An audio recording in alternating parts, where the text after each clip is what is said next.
Welcome to the Home Like Stories channel. Don't forget to subscribe. It will be interesting. And we begin. It was a bitterly cold evening in late December when I found myself driving down a desolate stretch of highway, the kind of road where the only lights come from your own headlights, and the silence outside the car feels thicker than the darkness itself. I was on my way to visit my old college roommate, Daniel, who had moved to a small, remote town up in the mountains of Colorado. It had been years since we had last seen each other, and the idea of catching up over the holidays was something I had looked forward to for months. The GPS indicated that I had about 40 miles left until I reached my destination, but my fuel gauge was dipping dangerously close to empty. I hadn't passed a gas station in what felt like an eternity, and the next exit was still a ways ahead. Just as I began contemplating whether I should turn around and retrace my route, I spotted an old, flickering neon sign up ahead. Hollister's Last Stop, Gas and Food. The name sounded ominous, but I had no choice. Pulling in, the station looked abandoned.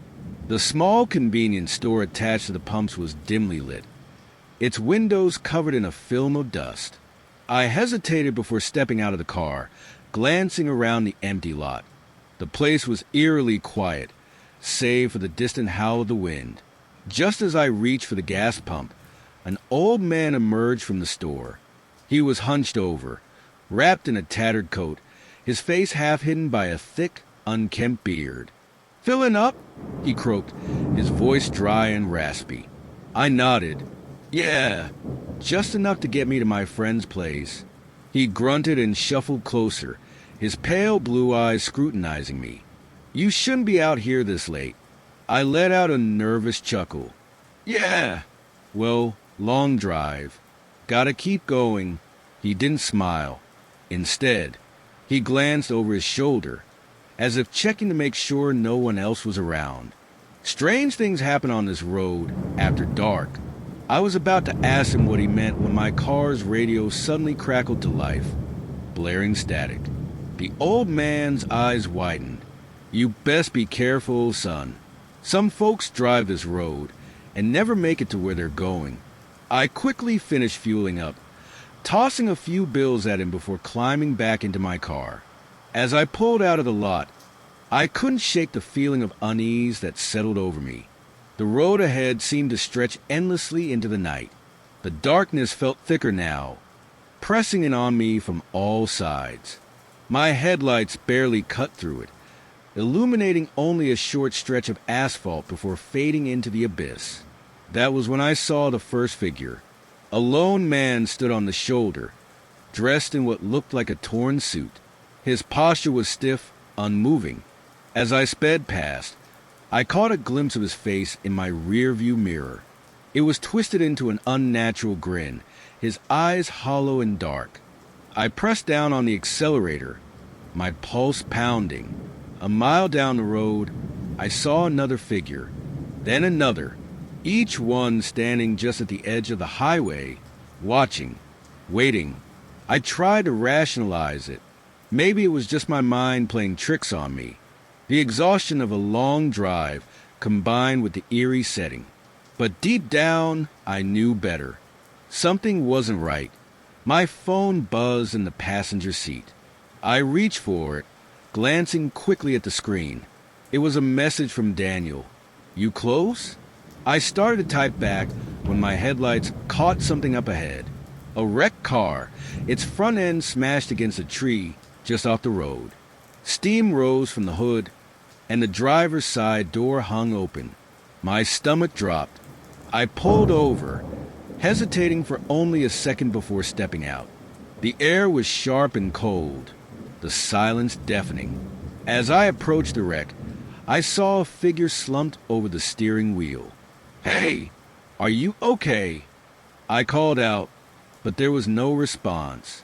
I reached for the door handle when the figure suddenly turned its head toward me. My breath caught in my throat. It was the same man I had seen standing on the side of the road just minutes before. That twisted grin still stretched across his face, his hollow eyes locked onto mine. Before I could react, the sound of screeching tires ripped through the night. I spun around just in time to see my own car's headlights flicker and die. The radio let out another burst of static, and then everything went silent again. I ran back to my car, fumbling to get inside and lock the doors. The engine sputtered as I turned the key, refusing to start. The figures on the side of the road were moving now, stepping closer, their forms barely distinguishable against the blackness of the night. Panic surged through me. I pounded the steering wheel, willing the engine to come to life. The air inside the car felt heavier, suffocating. Then, just as suddenly as it had died, the engine roared back to life. Without thinking, I slammed my foot on the gas, speeding away from the wreck, from the figures, from whatever the hell was happening on this road. I didn't stop until I reached Daniel's house, my hands gripping the wheel so tightly my knuckles had gone white. When I finally stumbled out of the car, he was already on the porch, looking at me with concern. "Dude, you look like you've seen a ghost." I could only manage a shaky laugh. I think I might have. That night, as I lay in the guest room, I couldn't shake the image of those figures from my mind. The road I had traveled, the wrecked car, the eerie warnings from the old man at the gas station. It all felt like some kind of waking nightmare. The next morning, I checked the news, searching for any reports of an accident on that stretch of highway. There was nothing. No mention of a wreck, no missing person reports, no strange occurrences. I never took that road again. Thanks for watching and listening.